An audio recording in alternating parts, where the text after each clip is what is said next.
In this week's episode of the Stock Scores Market Minutes, I'm going to discuss how you can make more money by trading less but harder. I'll then do my regular weekly market analysis. We will do a market scan and analyze some charts, and then look at the trade of the week on ATI.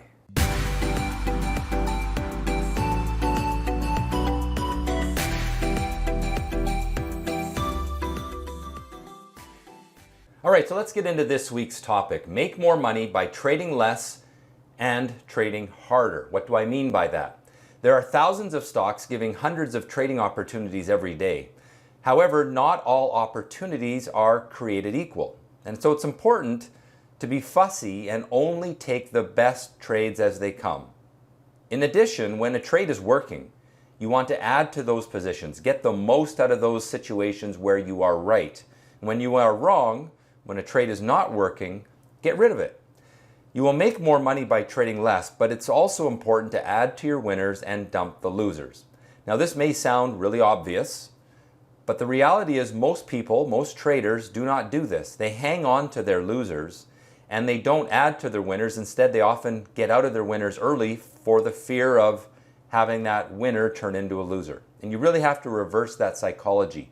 Be patient for the good trades. When you're right, push it, and when you're wrong, get out of it. All right, let's get into this week's analysis, starting off with the US markets.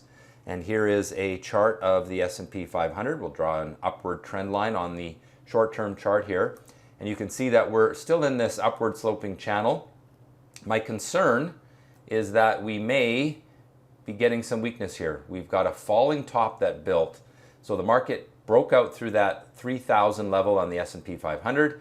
And then, as is typically the case, we had some second guessing of that. We pulled back. And then we tried to rally on Thursday and into Friday morning, but that rally failed and we formed this falling top. And that is an early sign that the buyers are losing strength and that the sellers are gathering momentum. And so my concern is that we may see this upward sloping channel get threatened.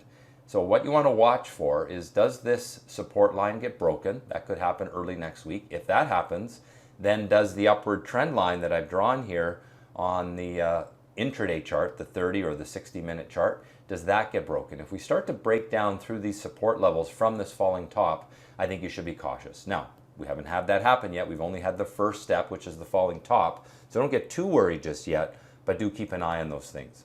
Looking at the longer term chart, the weekly of course, you can see that we've had a pretty nice run through the last 6 weeks, 5 weeks, through the month of June into July.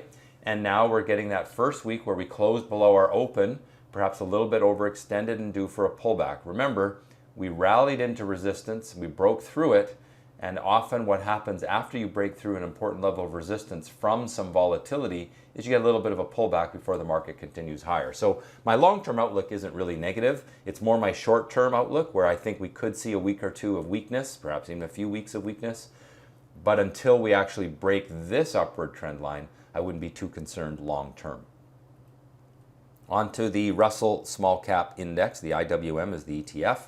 And you can see that these stocks really haven't kept up with the broader market. We are in this little sort of pennant pattern. We've got a lot of resistance to deal with. We're well off of the highs. So the small caps really haven't kept up with the large caps. That could change if we can break out through this resistance level, then we'll probably start to move back to those highs. But for now, I think you want to be relatively selective with the small cap stocks. Moving on to the Canadian markets. Here is the chart of the XIU. And this is, of course, the Canadian Benchmark Index ETF. And again, you can see that falling top that's built. And we've got some support here. If that support zone gets broken, we're testing it right now, we'll break it from a falling top. That's a pessimistic pattern. And that would point to some short-term weakness, perhaps taking us down to this level. So again, something to watch for next week and be cautious with. Looking at the longer-term chart, we're really fairly quiet here over on the right side of the chart after breaking through resistance, pulling back, making a second attempt, and just not being able to get through that resistance level. So I would say that the buyers just lack enthusiasm. You can see the volume has really dropped off, and that's okay. It builds a base for later, but for right now, I think you want to be very selective in opportunities that you take. Looking at the TSX venture market, we have this downward sloping trend line. We're trying to break it. I don't think we've really broken it yet, maybe just slightly on Friday, but from a new low, not from a rising bottom. So I think there's a lot of work to be done here. There was a little bit of interest in some of the cannabis names toward the end of last week, and of course there's lots of those on this market, and that could be the catalyst that breaks this downward trend line, but there's still work to be done. So let's just keep an eye on whether this market can build a rising bottom or not. Looking at currencies, US dollar of course has been very strong over the last year, and it's taking a breather right now, stuck in this sideways trading range, but volatility is compressing. You can see the volatility there quite low, and that could set up for a breakout. Given that momentum is up, that's the more likely outcome. Of course, we could also break down through support, but I think the more likely outcome is a breakout, which will take us up to these highs. There's not a lot of upside until we hit that resistance level, but generally speaking, bullish outlook for the US dollar. Canadian dollar has been doing okay the last few weeks, kind of losing its momentum short term. I think it may pull back a little bit and then start to go up again. Generally, I think that, we're put in a bottom here. We've got a rising bottom on the chart. We've broken the downward trend line, and I think slowly we're going to see the Canadian dollar do better, but it still is going to be a relatively slow process. Looking at interest rates, this chart goes up. That means interest rates go down. This is the bond market, treasury bonds. We're in an upward sloping channel. We were at the top of the channel pulling back a little bit. Could easily pull back a little bit more before we find support and bounce higher. But generally speaking, the outlook for interest rates continues to be that rates will be low, perhaps even lower than they are now. On to commodities, and gold continues to be really the hot market, and silver in particular this past week was very strong. The silver stocks had a great week, and there's just life in the precious metals after really being a dead zone for a long time. This place has ignited, and look for opportunity there. The only issue I think is that a lot of these stocks are a bit overextended. I'd like to see a pullback in some of these names and then consider them on a pullback rather than chase them higher. On the oil chart, we've got this pennant pattern that has been forming, and we're winding our way inside the pennant. That's compressing volatility, and once we get really compressed volatility, then we look for a breakout through the top of the pennant or through the bottom to telegraph the future move. We don't have that yet. I think we're probably going to move down towards the bottom of the pennant in the near term, perhaps next week. Until we can break out of this pattern, I wouldn't get too optimistic, but I'm still relatively negative on oil. And finally, the fear chart, a little bit of a pickup in fear at the end of the week last week, but hardly anything to be noteworthy. Still something to keep an eye on, as of course we did have that falling top start to build on the intraday chart of the S&P 500, and perhaps that'll telegraph a little bit of weakness that would allow the VIX to move higher in the near term. So my ratings then, long term still bullish on US stocks, but neutral short term. I don't really like that short term chart. Canadian stocks neutral on both time frames. Gold bullish on both time frames, although a little bit hot emotionally in the gold and silver market, so be a little bit careful with chasing after strength.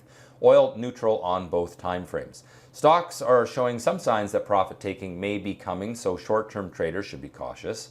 The long-term trend remains up. Gold and silver continue to shine, while oil is on a slippery slope. Fear is relatively low. All right, so what I want to do now is jump over to the Stock Scores website, run a market scan. I did this earlier and I didn't really find a lot of stocks that I thought were great, but I do want to show you some of the things that I think about when analyzing charts. So we've run we're going to run the Abnormal Breaks US scan.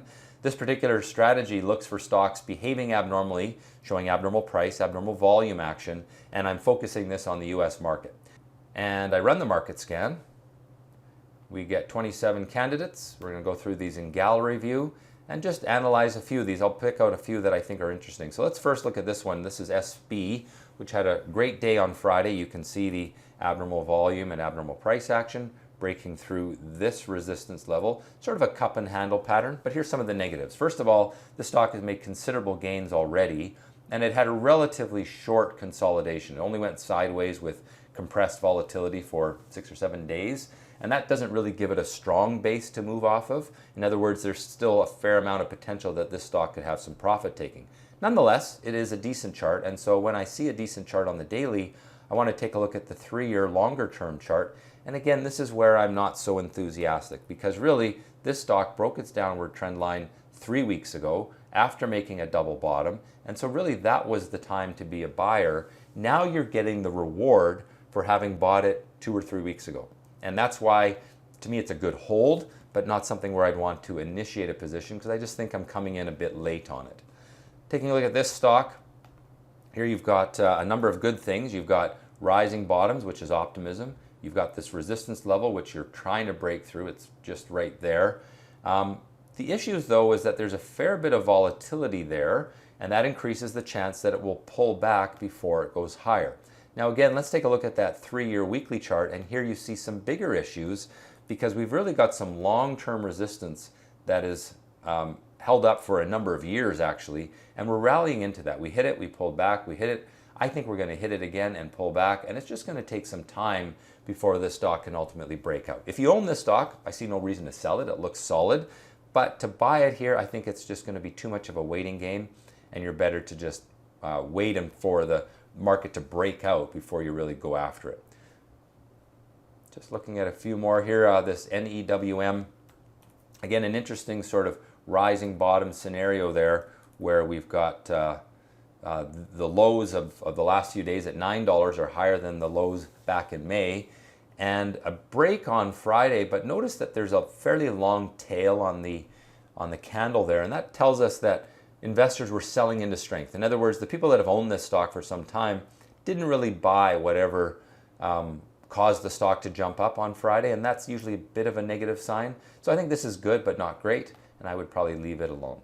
And that's really the cycle. You know, you just click on these charts, you blow them up, you do the analysis. The stock has broken the downward trend line, super strong volume on Friday. That's a positive, but a fair bit of resistance around the $11 mark, and again closed off of its highs on Friday. So I think you need to see a confirming signal on something like this, but that's what we do. Just go through the charts, looking at the different patterns, looking for the abnormal activity, and the market scan tool is a great way to do that.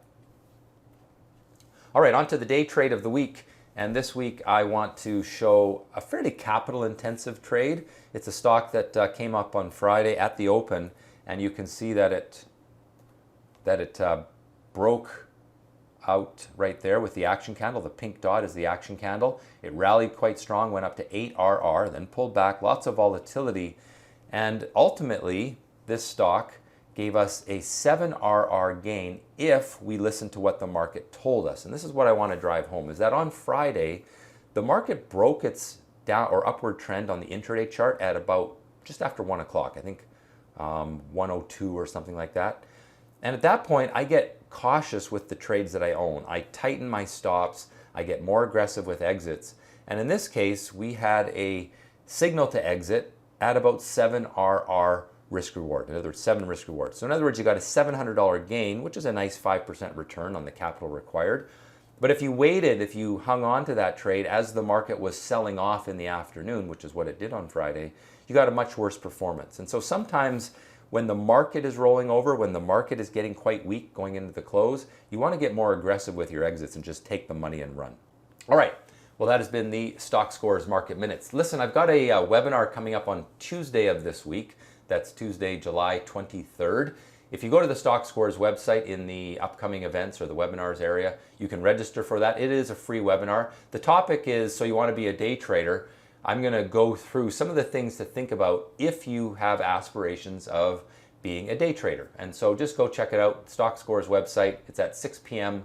on Tuesday, July 23rd. Free webinar. It'll be about an hour, and you can just register on the Stock Scores site, and hopefully I'll see many of you at the webinar. Well, that has been the Stock Scores Market Minutes. Hope you've enjoyed it. Have a great week in the market and trade well.